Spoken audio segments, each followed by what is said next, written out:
Oh yeah, sexy biscuits. Nice.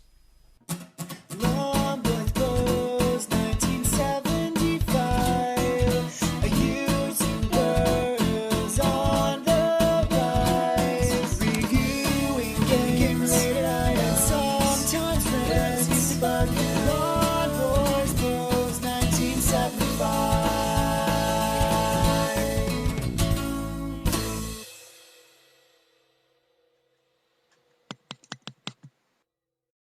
Hey YouTube, Lawn Boys Post 1975, and welcome to the Wednesday vlog, specifically a Wednesday video response. I haven't done a video response in absolutely ages, and they still are a wonderful, wonderful community tool, even if, you know, YouTube a few years ago got rid of, you know, the video response option.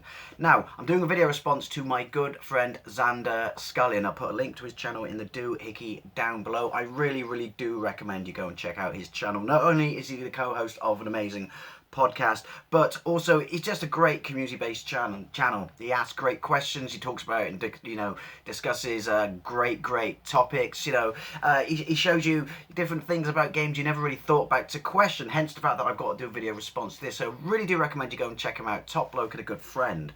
Now, he did a video about a week or so ago, and I thought I'm going to save that excuse me, for my Wednesday vlog. He's also done a video since then, another reason to go and check him out. He's a brilliant, you know, frequent content creator. Anyway, he talked about games he hates in series he loves. Excuse me, once again, it's Wednesday. I've just had breakfast. Toad in a hole and chips with onion-based gravy. Who knew? Yeah, now I'm going to do this as a vlog because, well, that's how I like to roll on a Wednesday. So I've got a couple of notes.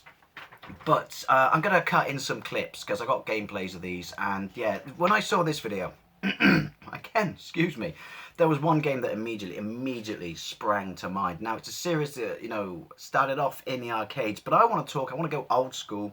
I want to talk about, you know, what the series meant to me on the ZX Spectrum, because, you know, it's a UK series as such, but we'll get to that, and it was across Amstrad, Commodore, you know, Spectrum, all the usual, you know, British suspects.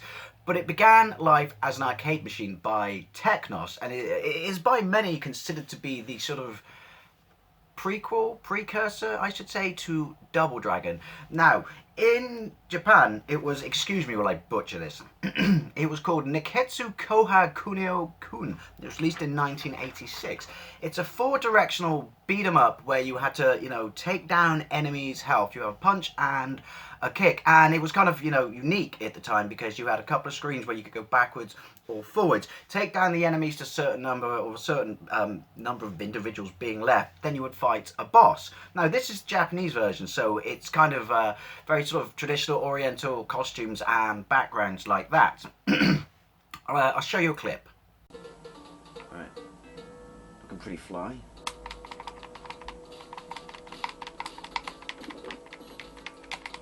Hang on, I was going to name in plums. So you got that. You got that weird directional thing that it always takes me ages to get my head around. Depending upon which way you face is which way your move goes the opposite way. Play it, you'll see what I mean. Now, that's kind of not really relevant to the series, but I just thought, you know, I'll put it out there about where this series came from. Now, the West got to know it as Renegade, where it kind of got, and in some parts, it was actually distributed by Taito, which is where I kind of, you know, came to know it from. But yeah, they thought, how should we make this game more relevant to the West? And so it's the mid-80s, so they kind of gave it an urban slum type, you know, ghetto-esque setting. All the bad guys are kind of like punks, street punks, stuff like that. You're a bloke in, you know, it's got the exact same move list, by the way. You're a bloke in like a, you know, cut-off vest and stuff like that. I think it could have been inspired by, you know, well, your character by the Western character, I should say, by the Guardian Angels, which was kind of a big thing at the time. At least they made the news over here. Same gameplay mechanics as, you know, the Japanese version, just, you know, more westernized. And I remember seeing it in Shake the Brick because, like I said, you got to remember that Double Dragon wasn't around at this point. As I said, this is a precursor. So this sets, you know, a whole new standard in beat 'em ups. And really, really cool for the time. You know, great cartoony graphics, and it packed a real challenge. So there was a software house. Oh, better show you a clip first, hadn't I? Oh yeah, over it. No. Oh, you fucking lucky bastard. Oh, epic screamage. Come on, over here. That's frustrating as hell when they do that ducky thing. Oh, shit. Right, here you go. Bye, bye. So there was Software House, they licensed this game to, the Amstrad, the Spectrum and the Commodore. Also in 1986, they were called Imagine. Now, that basically is what they set up to do originally, was just create arcade ports, and they did loads and loads and loads and loads. But this was one of the first ones that really, really stood out, and I remember poring over magazines and seeing it and just thinking, oh my god, it didn't, but remember, Wdnesday Thise, it looked just like the arcade, but it got note because it was a very accurate port, considering the hardware that it ran on of the arcade. I'm talking about the Spectrum version here. I don't think the Commodore version is particularly good, and the Amstrad version is exceptional, but I'm not allowed to say that because I'm a Spectrum fanboy. But yeah, it came out, it got across the board, got amazing views, and there was a 128K version with amazing music. But more importantly, as stripped down as the graphics were, it was excuse me, it was the arcade game. It was absolutely the arcade game. And yeah, I remember ordering it when we went on like a summer holiday, like a week's vacation or something, like in a chalet, and ordered it at the back of a computer magazine and waited for it to come in the post, and just kept my fingers crossed that it would be there, when we came back a week later. And it was. And even though it was school the next day, we stayed up late playing the crap out of it on the Spectrum, and it was just absolutely fantastic. It was, as far as, my ickle eyes of Wdnesday back then could see, pretty bang on port of the arcade machine. Anyway, I'll show you a clip of it. So, tube station. So you see that bloke at the top, looking all shifty left and right? He's like the boss, yeah. And the story is, I don't know, someone's nicked your bird, because it's the 80s. So in the 80s, every female was a victim, and you thought it was just Princess Peach, right? So punch. Oh, hang on, there we go. Nice back kick. Oh, there's no one behind me. Oh, hang on. Oh, nice. Hang on. This is like sheep herding now. I've got an idea. Right, get in front of me, get in front of me. Here we go. Please mind the fucking gap. Right, I got time limit and I got 2 lives. I forget how many levels there are. There's a few. Oh, someone's entered the fray. Right, let's take care of business. Now, next in 1988, Imagine released a sequel, across all the usual suspects, again, that will go down in history as one of the greatest ZX Spectrum games of all time, and my second favourite ZX Spectrum game of all time, and just, phenomenal, demonstration of what the Spectrum could do in the right hands, and probably why the game I'm going to choose, which you've probably worked out at this point, is such a huge disappointment, and I hate it and loathe it, and still leaves a bad taste in my mouth despite the many machines I've owned and played on since. Anyway, that game is Target Renegade. Now, unlike the original, you scroll in one direction, left to right. Basically, it came out before the home port of Double Dragon, as I said, which was in the arcade, sequel to Renegade. But yeah, it came out before the home port of Double Dragon on the Spectrum, the Amstrad and Commodore, which was shit. This was phenomenal. Had two simultaneous player action on the screen at once. You had weapons, they updated the flying kick, there were more bad guys on the screen, you scrolled from left to right, as I said, so it was longer levels, controls were tight, the graphics were amazing, the music was absolutely phenomenal. Like I said, ask any Spectrum owner of the time who had Target Renegade.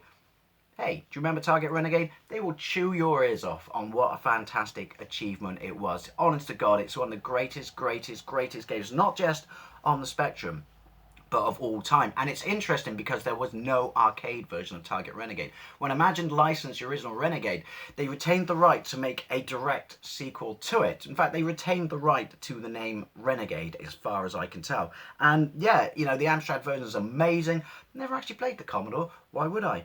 Got a Spectrum. But yeah, this was something phenomenal. I do remember the boring story about my youth when I got it was I traded a game at school, or made the agreement with someone in the playground that he would bring this in the next day, and I read all the magazines and loved the original and just thought it was going to be absolutely freaking amazing. And when you're a kid and you just doubt it, you're like, he's not going to remember, he's not going to remember, he's not going to remember.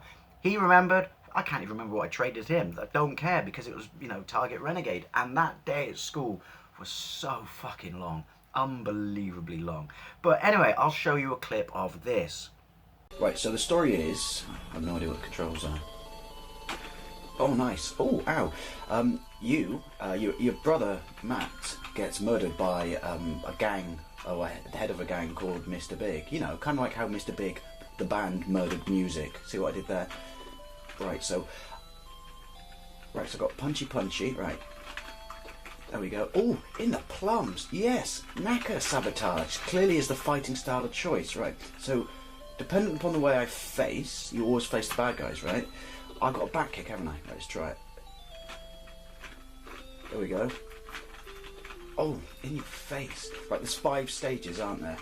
Now, games I hate in series I love. I think it's safe to say you now know that I absolutely love and adore Renegade. To this point on the spectrum. 1989. Oh, this is such a wasted opportunity. A slap in the face for fans. Imagine released, you know, Renegade 3, the final chapter. So, the final game. Now, bearing, you know, and magazines praised it, and I don't know why. Maybe it was fixed, maybe they were scared. Bearing in mind, you know, what it had to follow, Target Renegade, no one expected it to be anywhere near as good, but as long as it cut a similar thing, fine. So basically, Renegade, just called Renegade now, you had names in the previous games, your girlfriend gets nicked and stolen through time.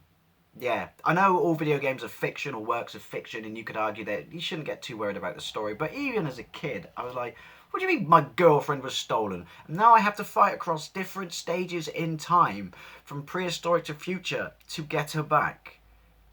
That's weak. That's weak. But I can bear with it. And I do remember seeing the screenshots and just went, this looks ass.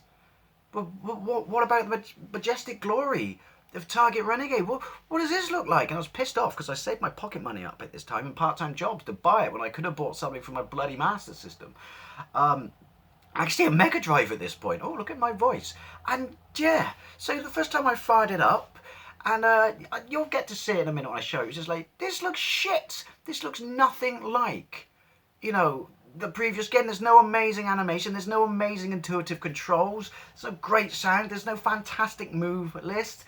You know, there's no bad guys that actually I could, you know, feel threatened by. I mean, on the first stage, everyone looks like fucking Captain Caveman.